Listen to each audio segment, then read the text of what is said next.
Oke, halo semua, kembali lagi di channel KDRT. Akhirnya kita ada di final round ISOM 2022. Nah, final roundnya ini tadinya rencananya di seri ke-7. Cuma ternyata seri 7-nya itu kan memang di jadwal itu dibikin seri 7 itu tentatif. Dan ternyata benar, untuk kejurnasnya itu berakhir di seri ke-6 ini. Yang berarti ini adalah final roundnya untuk kejurnas. Nah, di seri ke-7-nya itu rencananya akan ada kayak kejuaraan eksibisi lah ya. Tapi masih ditentukan oleh dari pihak penyelenggara, dari pihak Sentulnya, kelas-kelas apa aja yang ikut di situ. Nah, jadi kita belum tahu ada kelas ITCR Max atau enggak, ada kelas Super Touring apa enggak, kita belum tahu. Yang pasti kejurnasnya berakhir di seri ini. Nah, untuk gua sendiri di seri ini, poin gua tuh sangat rapat banget untuk perebutan ketiga juara nasional. Kebetulan sama Abi yang rapatnya, jadi memang harus harus lebih maksimal lagi, tapi tetap harus ekstra hati-hati karena jangan sampai DNF, nggak finish, akhirnya poin hilang semua, malah kita gagal untuk mempertahankan posisi ketiga. Kalau bisa ke depan lebih baik, cuma gue nggak tahu, gue belum ngitung untuk yang posisi keduanya, masih bisa dapat apa nggak poinnya. Cuma tetap gue akan pasti berusaha untuk semaksimal mungkin, tapi tetap aman. Nah, untuk Ridwan sendiri kebetulan memang berhalangan hadir, akhirnya nggak bisa ikut kelas Super Touring. Nah, akhirnya karena memang ini seri terakhir, gue lah yang menggantikan Ridwan untuk turun di kelas Super Touring. Nah, di hari ini dan besok gue akan turun 2 kali di kelas ITCR Max dan kelas Super Touring 2. Nah, ini cuacanya juga memang di akhir tahun tuh Indonesia pasti cuacanya tuh ini ya, mudah sekali turun hujan. Dan ini kalau kita lihat nih, sebentar lagi, sekarang udah jam 1, sebentar lagi jam 2:45 gue akan kualifikasi, mudah-mudahan sih nggak hujan karena memang agak riskan kalau weight race itu. Jadi doakan aja, mudah-mudahan hasilnya akan baik. Nah, selanjutnya tadi kemarin itu praktis kita agak struggle karena kebetulan memang kita baru refresh engine, ganti ring, reset ulang ECU, jadi memang banyak variabel-variabel yang dicari untuk supaya kita ngedapetin hasil yang maksimal setelah mobilnya di tuning ulang. Jadi sebenarnya sih tuning ulang itu kita nggak upgrade ya, kita cuma nge-refresh saja karena memang ring pistonnya itu memang udah umurnya harus diganti. Kita udah balapan sekitar 4 race, itu memang harusnya diganti karena memang jangan sampai nunggu jebol atau trouble amit-amit lah gitu baru kita ganti ring piston, malah itu bisa lebih fatal lagi akibatnya, mungkin bisa pistonnya kena, stang pistonnya kena, ngerembet kemana-mana. Nah, sebelum hal itu terjadi, jadi kita udah refresh duluan, terus kita juga tuning ulang komputernya. Jadi memang makanya gue baru mulai ngevlog hari ini, jadi kemarin itu lebih fokus ke nyari settingan si mobil. Nah, yang bikin gua amazed di seri ini karena kita kan udah mulai disupport sama Elik Indonesia. Jadi seri-seri sebelumnya ban kita itu, ban depannya ya, itu expand pressure-nya itu cepet banget. Kita bingung gitu. Terus temperatur ban tuh juga tinggi banget. Nah, ternyata akhirnya kita ketemu masalahnya. Ternyata masalahnya itu adalah kita pakai kampas yang kurang tepat, kampas remnya. Nah, sekarang kita udah pakai kampas rem Elik. Performanya ternyata bagus. Jadi walaupun memang yang versi racingnya itu mampu menahan suhu di suhu tinggi sampai 880 derajat, tapi temperatur rem itu jauh lebih adem. Nggak tahu gue, itu memang nggak ngerti deh. Nanti gue akan ngobrol sama Eliknya kenapa bisa seperti itu. Apakah memang karena initial bite-nya? Kalau pikiran gue, mungkin karena initial bite-nya bagus, jadi kita ngerem itu nggak butuh lama durasi pengeremannya. Akhirnya nyebabin gesekannya juga sedikit. Itu nyebabin juga piringan rem lebih adem, akhirnya nyamber ke velg juga lebih adem, akhirnya temperatur ban juga adem. Yang nyebabin pemuaian pressure angin di dalam bannya itu juga jadi nggak terlalu tinggi. Nah, itu kita udah ketemu satu solusi bagus dengan kita pakai kampas Elik ini. Nah, selanjutnya juga kita pakai juga velg JF Luxury yang super kuat. Sampai di seri ke-6 ini kita pakai, alhamdulillah sehat, nggak ada speleng sama sekali, bagus banget velgnya. Selain itu enteng, kuat.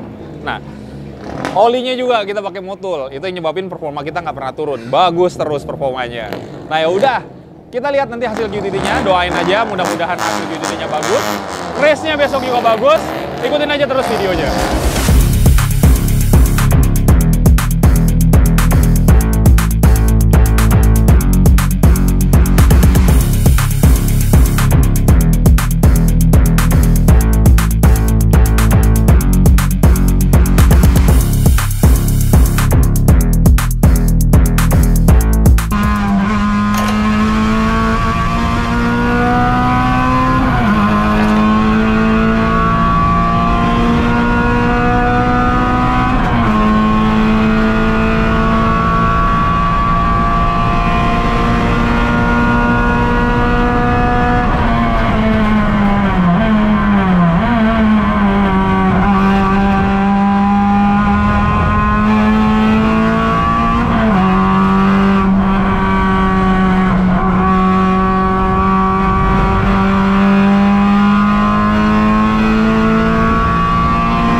Oke, alhamdulillah udah selesai juga.